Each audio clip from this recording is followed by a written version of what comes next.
Jesucristo, el Verbo viviente, es el único medio de salvación. Él es el centro del pensamiento de nuestra vida, la fuente y la autoridad de la doctrina. El principal propósito de la vida de Cristo fue la obediencia a los mandamientos, exaltando la ley de Dios como un reflejo de su carácter. El principal mensaje a ser predicado en el mundo, basado en Apocalipsis 14, está representado por 3 ángeles llevando el Evangelio eterno al mundo entero. Este mensaje se basa en los encantos inigualables de Cristo y declara que la hora del juicio ha llegado y llama a obedecer los mandamientos de Dios. Mediante su palabra, Dios ha comunicado a los hombres el conocimiento necesario para la salvación. Las Santas Escrituras deben ser aceptadas como dotadas de autoridad absoluta y como revelación infalible de su voluntad. Y aunque el canon de las Escrituras inspiradas está cerrado, el Espíritu Santo continúa iluminando, amonestando y confortando al pueblo de Dios a través del testimonio de Jesús, el Espíritu de profecía. El camino a la vida se traza a través de un camino angosto que debe ser recorrido con confianza a las promesas que Dios dejó a hombres y mujeres fieles que dedicaron sus vidas hasta la muerte por el Evangelio eterno. Los fundadores de la Iglesia soñaron con el día en que la revelación sería una realidad en sus vidas. Miraron con los ojos de la fe a aquel día glorioso cuando finalmente la promesa sería cumplida en la venida magistral de Jesucristo a esta tierra para recompensar a cada uno según sea su obra.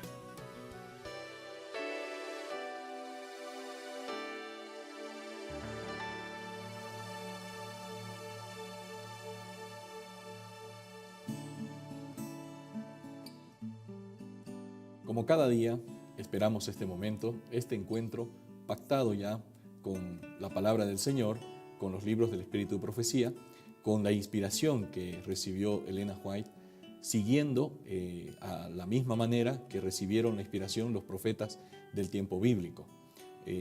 Los escritos del Espíritu de Profecía, como ya había mencionado el pastor Bruno, no son para añadir verdades, sino para ayudarnos a comprender mejor, para un acercamiento, para ver los detalles y lo que tiene que ver con nuestra vida diaria.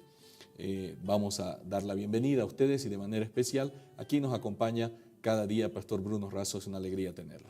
Gracias, Pastor Ever, y claro, es con mucho gusto que nos encontramos aquí y que nos encontramos con tantos amigos y hermanos amparando, ¿no? Buscando ser amparados en la promesa y en la premisa bíblica que dice que creyendo en Dios estamos seguros y que creyendo en sus profetas seremos prosperados. Sin duda, hemos visto en los capítulos anteriores todas las victorias que Dios les había dado, y ahora el capítulo 12 de Josué, estamos en el libro de Josué, hace una recapitulación de los reyes que habían sido derrotados, primero por Moisés al otro lado del Jordán, en el lado oriental, por donde habían ingresado, y luego enlista a los reyes cananeos que Josué había derrotado. Y en los días anteriores vimos que una coalición de reyes cananeos se había unido para combatir, pero Dios no lo permitió. Dios estaba con su pueblo y los derrota, ¿no? ¿Cómo fue derrotada la coalición cananea? ¿Qué nos dice el Espíritu de Profecía? Elena de White dice así: una a una fueron conquistadas las ciudades y Azor. La gran fortaleza de la confederación fue quemada. La guerra continuó durante varios años, pero cuando terminó, Josué se había adueñado de Canaán y la tierra descansó de guerra.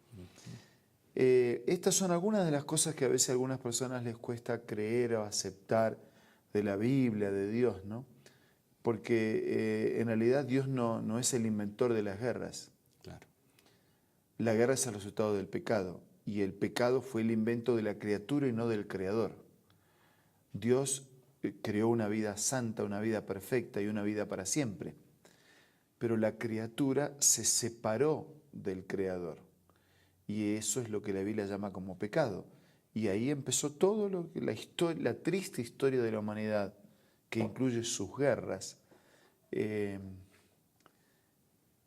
es la historia del pecado y de sus consecuencias, es la historia de la inventiva humana. Entonces cuando aparece aquí que Dios está como propiciando, o sea, Dios no inventó las guerras, pero a veces Él utilizó los mismos recursos que el ser humano había establecido como consecuencia de sus pecados para terminar con el pecado, ¿no? Para cumplir sus promesas de darle a sus hijos una vida sin guerra y una vida en paz. Entonces, fue por el poder de Dios que pudieron ser expulsados, vencidos esos enemigos, esas ciudades que eran fortalezas del mal. Y uno dice, pero ¿y cómo Dios termina destruyendo? Y sí, Dios, el médico cuando tiene que sacar un pedazo, no, está sacando lo malo para preservar la vida. Y Dios a veces ha tenido que actuar, extirpando el tumor del pecado para preservar la vida. Es lo que el profeta va a llamar como la extraña obra de Dios, la ira de Dios, que en realidad es la justicia de Dios, y que en algún momento va a ser definitiva, porque estos son hechos aislados, regionales, momentáneos. Pero hoy la gente dice, ¿y Dios cuándo va a hacer justicia? O sea, por un lado, queremos que Dios haga justicia, que termine con el mal, y después nos molestamos cuando Él termina con el mal. Pero un día Él va a terminar definitivamente con el mal. Será la última cirugía, será el último tumor a ser extirpado, los últimos tumores, para que el cuerpo quede transformado, hecho nuevo y sea permanente y para siempre. Sin duda, pastor, y realmente vemos que este proceso no es de la noche a la mañana. Así como la guerra de Israel, por la brevedad de la Biblia, nosotros pensamos, fue un par de semanas, la toma de Jericó, luego la toma de Jai y las otras ciudades que vinieron. Pareciera una cosa de semanas o meses, pero nos aclara el Espíritu de Profecía que fueron varios años, dice, ¿no? Y la tierra descansó de la guerra. Aunque la frase, la tierra descansó de la guerra, queda una pregunta, ¿fueron todos los cananeos completamente despojados de la tierra, desalojados del territorio de Palestina? Hay un concepto bíblico, ¿no?, que se repite a lo largo de la historia, y es que Dios es grande en misericordia, que es lento para la ira, claro, para la justicia, pero es grande en benignidad y en misericordia. ¿Por qué? Porque en esos llamados de atención, en esos juicios, hay personas que en un llamado de atención lo que buscan es vengarse, claro, destruir. Pero Dios no busca vengarse. Lo que Dios busca es sacudir a las personas para que reaccionen y se salven. Eso es lo que Dios busca. Sí, es lo mismo que un médico hace cuando trata de golpear, de cortar, de sacar algo para preservar la vida. Entonces, Dios primero amonesta, primero habla, espera, y después a veces tiene que sacudirnos un poquito más fuerte. ¿Pero con qué? Con el objetivo de salvarnos. Sin duda. Llegará el día en que ya el juicio de Dios no es de advertencia, ya será un juicio de sentencia. Pero antes de ese juicio de sentencia, Dios tiene juicios de advertencia. Entonces por eso dice así, pero a pesar de que habían sido quebrantado el poderío de los cananeos, estos no fueron completamente despojados. Ahí está, Dios sacude, pero sacude para dar una oportunidad. Claro. Hacia el oeste los filisteos seguían poseyendo una llanura fértil a lo largo de la costa, mientras que al norte de ellos estaba el territorio de los sidonios. Estos tenían también el Líbano y por el sur hacia Egipto la tierra seguía ocupada por los enemigos de Israel. Así que para Israel y aún para los enemigos procuraban advertir, evitar situaciones hacia el futuro y buscaban definidamente salvar. Eso es lo que Dios siempre procura en la vida de sus hijos, ¿no? En cierto sentido estaba queriendo dar una oportunidad más a los cananeos para ver si definitivamente miraban el poder de Dios, el poder del Dios de Israel y decían, bueno, nos conviene formar parte de este pueblo. Es que Dios, digamos, seríamos extremadamente injustos con Dios si pensamos que Él se complace con el sufrimiento de la gente. Claro. Insisto, el pecado no lo originó Dios, lo originamos nosotros al separarnos de Dios. Unidos a Dios hay vida, porque la vida es de Dios. Separado de Dios no hay vida. Por eso la persona enferma, y finalmente muere, separado de Dios. Entonces, Dios no fue el autor del sufrimiento. Y cuando lo permite, Él no se complace con nuestro sufrimiento, sino que utiliza el recurso del sufrimiento para ver si reaccionamos, para si nos volvemos a Él, nos arrepentimos, transformamos nuestra vida, cambiamos nuestro ser, nuestra existencia y aprovechamos la oportunidad. Pastor, los israelitas estaban, podríamos decir, rodeados de enemigos. Y a pesar de eso, ellos estaban en posesión de la mayor cantidad de la tierra prometida. Qué oportunidad para testificar, ¿no? Dios les estaba dando una oportunidad a los pueblos cananeos de mirar y una oportunidad a Israel de mostrar el poder, la magnificencia de ese Dios a quien servían. Siempre fue así, siempre. Ese siempre fue el propósito de Dios. Por eso la sublime oración de Jesús dice, no te ruego que los quites del mundo, sino que los guardes del mal. Si Dios hubiese querido, hubiese separado ya a sus hijos. ¿Por qué? Claro. ¿Por qué todavía tenemos que estar mezclados con el mal? Porque hay una tarea que hacer, hay una misión que cumplir. Así como Dios me dio una oportunidad a mí, yo tengo que dar una oportunidad a otros. Ni siempre fue entendido así. Hay historias clásicas en la Biblia, Jonás es una de esas, ¿no? Claro. Que Dios le pide que vaya a predicarle a los malos y él dice, no puede ser que Dios se interese en los malos. Y gracias a Dios que Dios se interesa en los malos, porque así nosotros tenemos esperanza.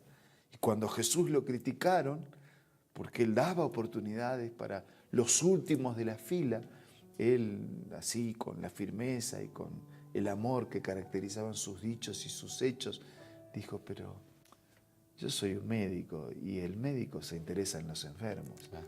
no en los sanos. Los sanos no tienen necesidad del médico y yo vine para curar enfermos. Qué bueno. Amigos, ustedes ya saben, entonces Dios está interesado en nuestra salvación. Vamos a recibir un consejo importante y enseguida volvemos. Hola, ¿qué tal? ¿Me acompañas a leer otra cita de los escritos de Elena White? Esta se encuentra en el libro Consejos para los Maestros y dice así: nunca ha sido mayor que hoy la necesidad que tiene el mundo de enseñanza y curación. Está lleno de necesitados que requieren nuestra atención: los débiles, los impotentes, los ignorantes, los degradados. La continua transgresión del hombre durante casi 6.000 años ha producido enfermedad, dolor y muerte. Multitudes están pereciendo por falta de conocimiento. Mira, estos libros y otros pueden ser parte de tu biblioteca personal y te invito a que los puedas adquirir. También puedes descargar la aplicación Elena G. de White del App Store o del Play Store.